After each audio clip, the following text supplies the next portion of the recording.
Hey everyone, you might have seen a couple of my videos. As you know, I recently drove the 250 PRADO and a 300 series on the same day, fresh straight afterwards. And I'm in the market to buy a vehicle, so I'm just going to update you with my current thinking, quick bit of chit chat. So, when I first saw the 250 PRADO, I didn't like the look of it. I really didn't like the look of it, and I'm glad we don't have those round headlights. I prefer the flat ones.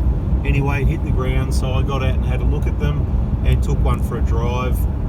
Before I drove it, I was my mind was, if I can get a GX for about 75 grand, which is a good price, that's all you should really need to be paying. They don't need to make too much money.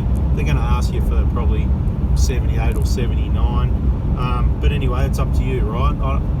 In my opinion, I'm not going to buy one. So what am I going to say to you? Buy one? I think very different people are going to be buying these Prados, not your traditional owners, because with a payload that's very minimal and a heavy battery system that doesn't do much. It's not a hybrid in the way you know a Toyota hybrid.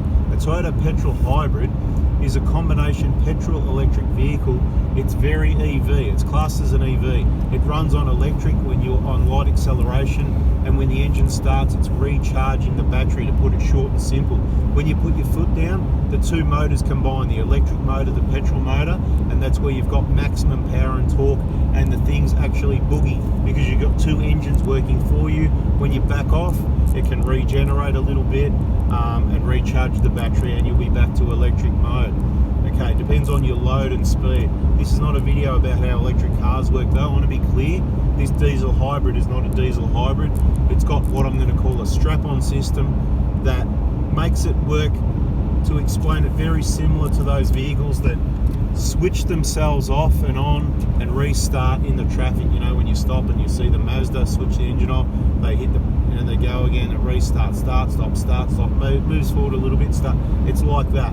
My understanding so far, that's basically what it is. And the battery, it must just run all the electronics and the air conditioning, and so that you can keep watching a bloody movie while you're sitting in the traffic or whatever the case may be. Like, who cares? What would you want that for? How much fuel is that really going to save you? So you're carrying an extra approximately 300 kilos, maybe more, of crap you don't need. So this is my opinion on it. Before I purchased it, I was thinking, I'll get one, I'll keep it for 6 months or 12 months or 2 years, I won't modify it, I'll sell it. Toyotas hold their value well. Hopefully I'll get most of my money back, as I have with recent PRADO purchases and sales. When you look after vehicles, that's what happens. But after driving it, I felt the weight in the back, without even loading any passengers, fuel or gear in the back of a vehicle, that it was very heavy and very bouncy.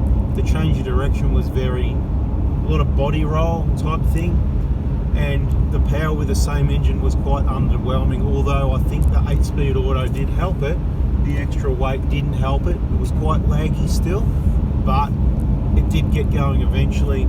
Pretty good performance considering the size of the engine, and there was a lot of gear changes. You could constantly feel the gear changes a lot, where when I drive the 1GD or even the 1KD with the 5 or 6-speed autos, it's a lot smoother operation, less gear changes and smoother between the gears. So to put it simple, I'm not impressed, and after that drive I've decided I'm back where I was before I drove it, and there's no way that I would invest $80,000 or more into one of these vehicles. You can do whatever you like, each to their own, but I believe all the traditional PRADO owners are going to be keeping their vehicles, whether it's a 1KD or a 1GD or a V6. The 120s and the 150s are a much better traditional four-wheel drive for the tracks and touring Australia type vehicle.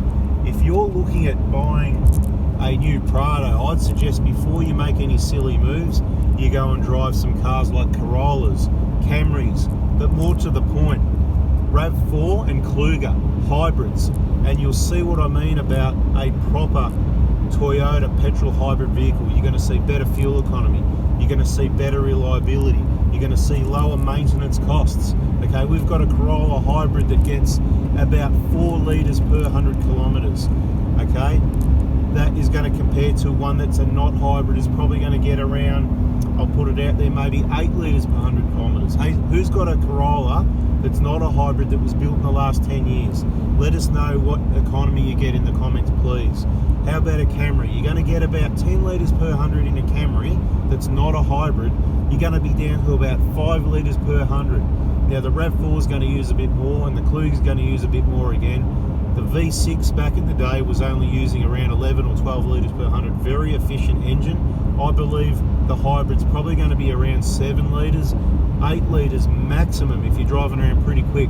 So some really good fuel savings there. A really simple, reliable setup. And I think what you're going to be able to do with these new Prados, don't get me wrong, you can take it out on the tracks, but all you can do is a track day, okay? You can't load it up and go away camping and modify it without doing major modifications. And who said suspension's the only thing it needs to be able to have a higher GVM or payload or any of this sort of information? It's not just suspension, it's the whole vehicle, it's the whole dynamics and safety. So if you're going to be touring and you're not going to be hitting the tracks, I think looking at a Kluge is the thing for you. Toyota, I still believe, is the top quality brand. And personally, I might even look and price up some Kluges myself. But if I had to buy a four-wheel drive today, I don't think going to the Lexus dealer, they're few and far between, I don't think it's really an option. I don't think they're going to hold their value as well. I don't think the design and setup of the vehicle, once again, is for these typical off-roaders, us people that own these 120s and 150s that travel around Australia, the outback, the tracks. They're not our sort of vehicle for that sort of thing. Once again, looking at that Toyota Range or the Lexus Range, if you're a tourer and you're on the road, probably not a four-wheel drive. It's going to cost you more in maintenance and repairs, and it could end up regrets. And I don't really want you to buy one, because even if it's not you that keeps it, it's the second and third owner that can afford those repairs, even less when it's out of warranty. We really don't want them on the roads. In my opinion, they're not a suitable vehicle. So as I was saying, the most suitable thing is probably a 300 Series GX, because you can get one down close to about $100,000 if you're getting a good price. I think that's probably the best option. It comes with a snorkel, it's a four-wheel drive, it doesn't have diesel hybrid systems at this point in time, or that could be coming soon, but it's got some engine problems. It's out of production for whatever reason, I don't know really, so I'm not going to speculate and put information about other people's articles and write-ups and different people from different places that have got different stories. All I know is you can't get one at the moment. GX is going to be hard to get a hold of, because people with money, they buy GXLs and Saharas and GR Sports, so that's what Toyota sends. That's what the dealers will have in stock if there's any stock available, which means you're spending $150,000, which in my opinion is way too much for a motor vehicle, when you can go and get a vehicle like one I worked on the other day, just the other day, a Kakadu.